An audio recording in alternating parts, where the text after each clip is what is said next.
Cela a commencé subtilement. Un son ici, une ombre là. J'ai mis ça sur le compte des bizarreries d'un vieil immeuble. Des tuyaux qui gémissent, des planchers qui craquent. Mais ensuite, chaque nuit, j'entendais le verrou de ma porte d'entrée s'ouvrir. Je trouvais la porte entr'ouverte, peu importe le nombre de fois où je la vérifiais. La silhouette était le pire. Une grande silhouette élancée, vacillant au bord de ma vision. J'ai essayé de rationaliser, des souris, des loquets défectueux, des jeux de lumière. Mais les explications sonnaient creux. Le silence devenait lourd, l'anticipation palpable dans l'air. Je me sentais comme une intruse chez moi, trop gêné pour en parler à qui que ce soit. Je me demandais si mes voisins dormaient paisiblement, ou s'ils ressentaient aussi cette angoisse rampante. J'étais complètement seul dans ma terreur grandissante. L'immeuble était étrangement silencieux, trop d'appartements vides. Mon étage aurait dû abriter 4 familles, mais je suis la seule qui restait. J'ai interrogé le propriétaire, Monsieur Dubois, sur les logements vacants. Il a esquivé mes questions, blâmant la nature transitoire de la ville. Ses excuses sonnaient faux. Quelques jours plus tard, j'ai rencontré Clara, une ancienne locataire, à l'extérieur. Elle me regarda avec pitié.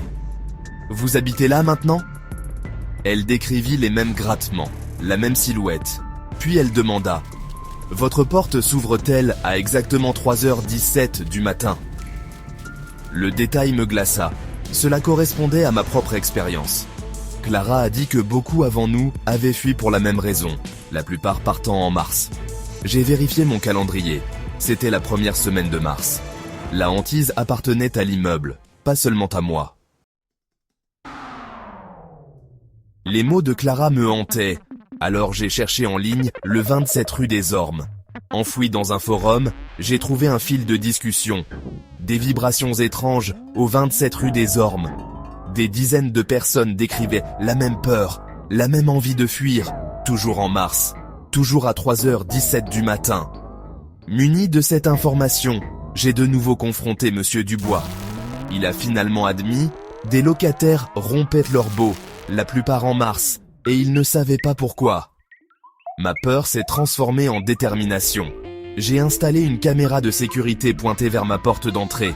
J'ai préparé du café, déterminé à rester éveillé. J'affronterai tout ce qui viendrait à 3h17 du matin.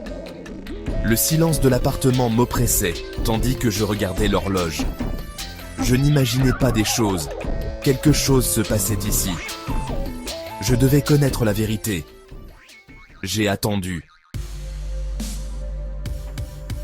Les minutes s'écoulaient lentement, vers 3h17 du matin.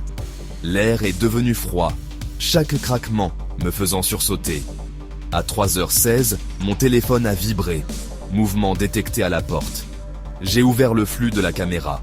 3 silhouettes grandes, vacillantes, se tenèrent dehors. Elles ne bougeaient pas, elles attendaient juste.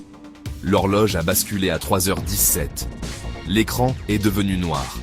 La minute d'après, la lumière du matin remplissait la pièce. Ma porte était entr'ouverte, les clés sur la table basse, et ma mémoire vide. Dans la poussière près de la porte, un message. Plus que 19. 19 de plus. 19 de plus quoi. Jour, victime. La vérité du 27 rue des Ormes était un compte à rebours. Et mon temps venait juste de commencer.